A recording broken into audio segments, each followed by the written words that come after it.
Bonjour, bienvenue sur Grandeur Nature, merci d'être là. Bienvenue dans cette nouvelle série, une série dédiée aux nœuds de toute forme et utilisation. On va voir en pratique, en théorie, à quoi ils servent, comment les faire, les erreurs à ne pas commettre, principalement pour votre sécurité aussi.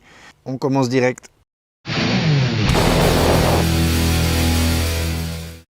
Voilà, on va voir maintenant un cas typique, ça veut dire que j'ai un arrimage sur un tronc ici ou un objet et j'aimerais inclure celui-ci et pouvoir tendre, simplement tendre une corde entre ces deux arbres.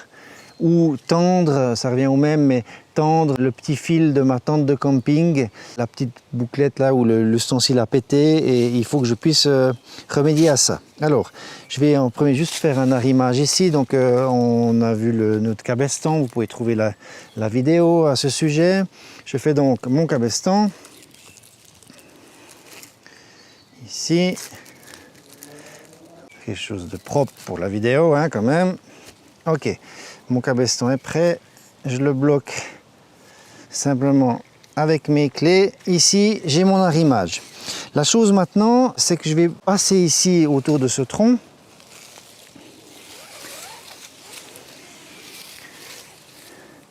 Et puis, vous avez certainement rencontré déjà ce souci.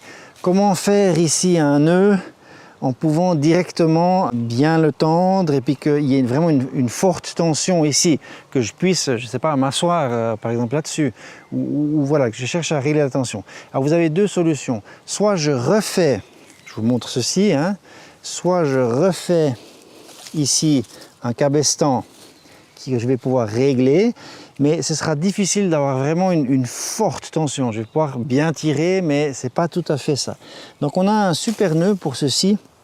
Ça s'appelle le nœud, je l'appelle, le nœud de tendeur, de tension. Je vais devoir créer une ganse, une boucle ici, dans laquelle je vais venir pour pouvoir tendre et vraiment mettre tout ça en tension.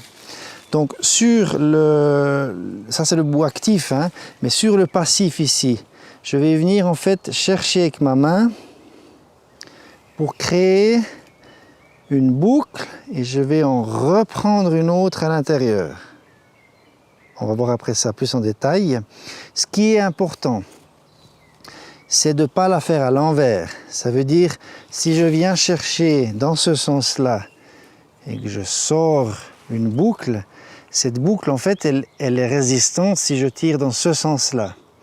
Maintenant, comme je vais tirer là-bas, si je tire comme ça, elle va se refermer sur elle-même, on pourra couper. Hein. S'il y a eu beaucoup de tension, c'est un problème. Hein.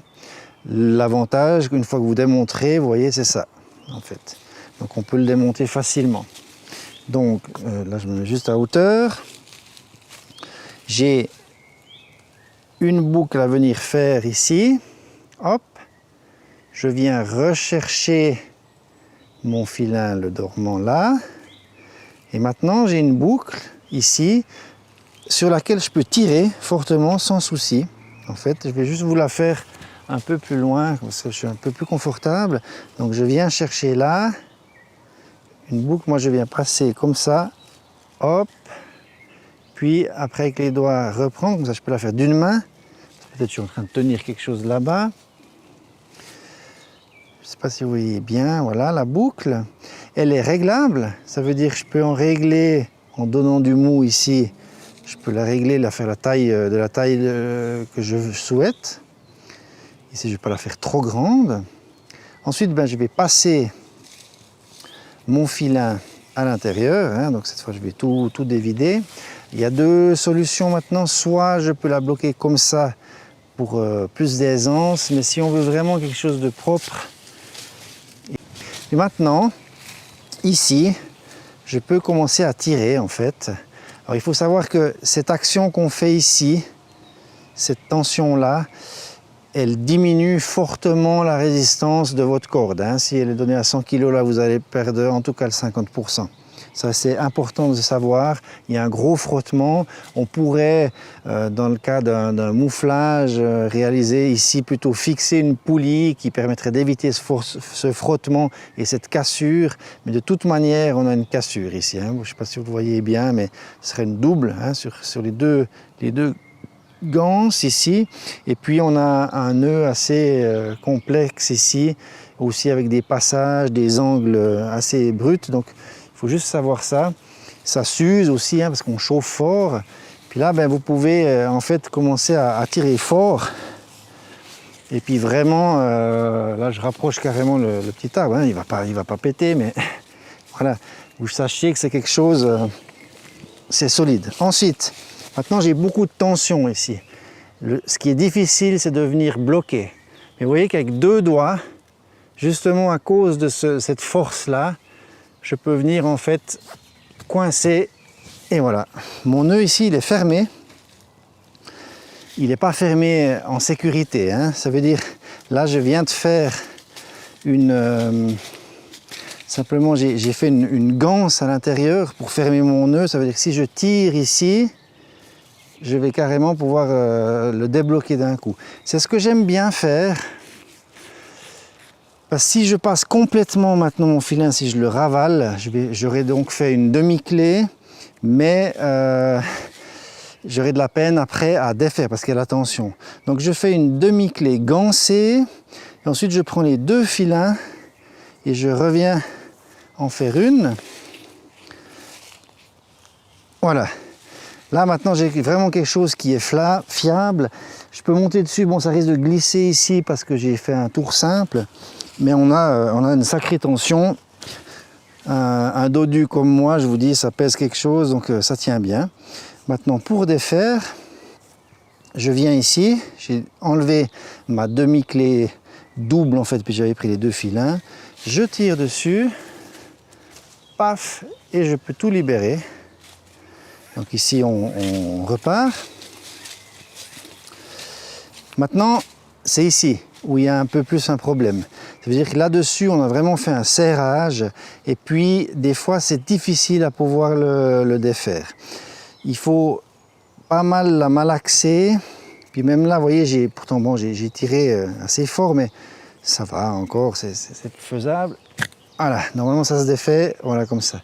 Si vous voulez mettre encore plus de force, que le poids va vraiment être important, au lieu de faire une fois et de reprendre ici une ganse, je vais tourner 2 fois.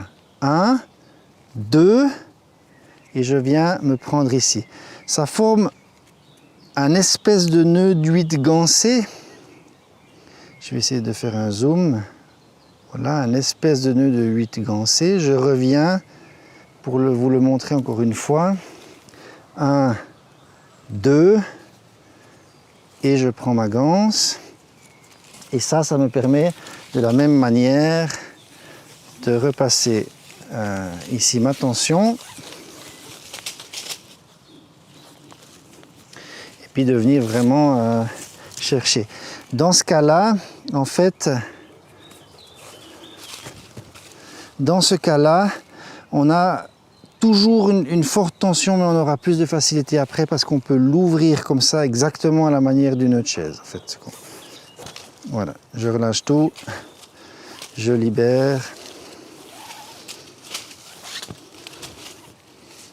Voilà, c'est pas en tirant en une fois, quoique on va essayer. Hein.